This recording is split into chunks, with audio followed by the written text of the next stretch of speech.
Ever wondered what the real cost of convenience is in our digital world? Tim Jensen, host of Intentionally Inconvenient, dares to question if convenience is truly the enemy of privacy. You'll explore the essence of privacy, why it's worth pursuing, and debunk the myth that it's a lost cause. Together, you will challenge the notion of, I have nothing to hide, and reveal why every bit of your information matters. Remember, all hope is not lost. It's time to reclaim your privacy in this intentionally inconvenient reality. Hello and welcome to Intentionally Inconvenient, where we talk about personal freedom through securing your privacy. My name is Tim Jensen and I am your host. Now, in our last episode, we talked about stopping the data leak, and we focused on stopping your data leaking with Google. Today, we're going to continue that topic, but we're going to focus on strategies with Facebook or Meta, whatever you want to call them, Microsoft and Amazon. But before we do that, I want to introduce you to a service that I have been using for the last year and a half that has helped to stop my personally identifying information from leaking. Pardon me, I can't even talk today. I've been using a service called DeleteMe for the last year and a half, and I found them to be very reliable when it comes to removing my personally identifying information from data broker sites. Have you ever done a search on your first name, your last name, your city, and your state? Go to your favorite search engine of choice. Try that sometime. First name, last name, city, and state.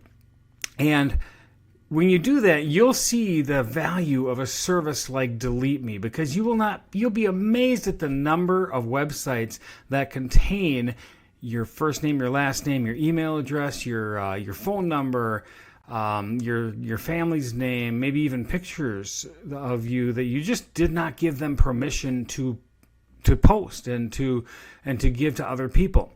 So the idea here is to get your personally identifying information removed from these data broker sites.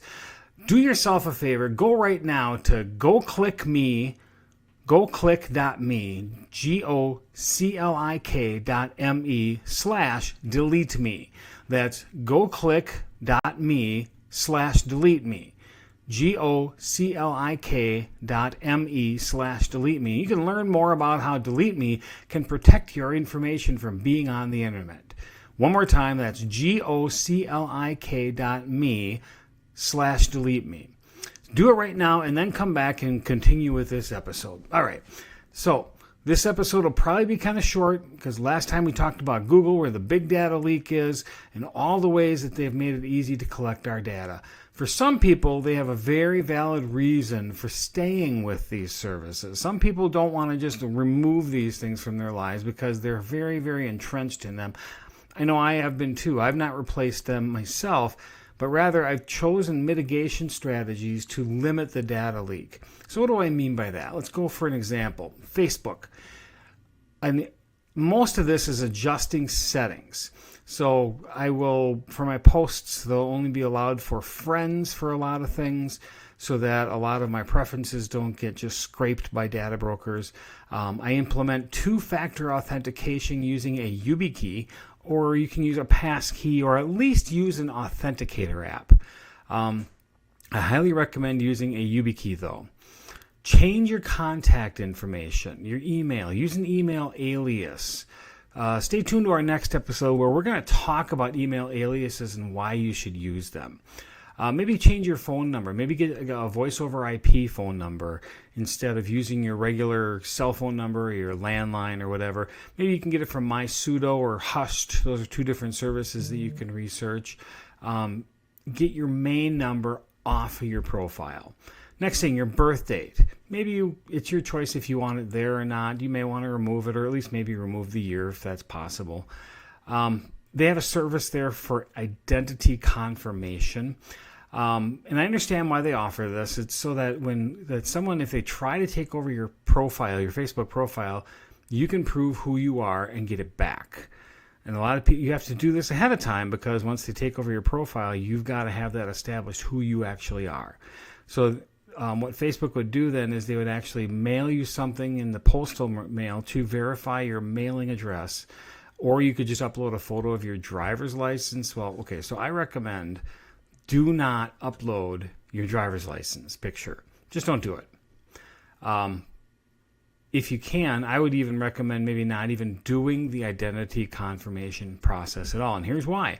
As long as you're using two-factor authentication with a YubiKey, this is not going to be necessary. Under your information and permissions, lock this down very, very tight. There's too much to go through here for this episode. I'll probably have to create an entire episode just for this section on your Facebook profile. But let's just say lock this down tight. Limit very carefully the information that is given out. And there's a lot of things that you can go through to choose from. One thing I'll say here, protect your friends list from people who are not your Facebook friends. They don't need to see who your Facebook friends are. As a matter of fact, you may want to consider even protecting the ability for people to make friend requests for you. I know a lot of people do that. Okay, Amazon. Like I said, we're gonna make this kind of quick today. Adjust your settings on that as well. Consider maybe opening up a separate Amazon account and use an alias for a name. They don't necessarily need to know who you are for you to buy stuff from them. Maybe consider an alternate delivery address like a UPS store or a traveling mailbox. I'll have a link for the traveling mailbox down in the show notes. It's worth checking out, and I won't bother explaining that for now, but maybe I will in another video. But for now, just go to the show notes, look up traveling mailbox, click the link there, and you'll be able to see what's there. Consider using only Amazon gift cards to pay for your purchases or a service like privacy.com.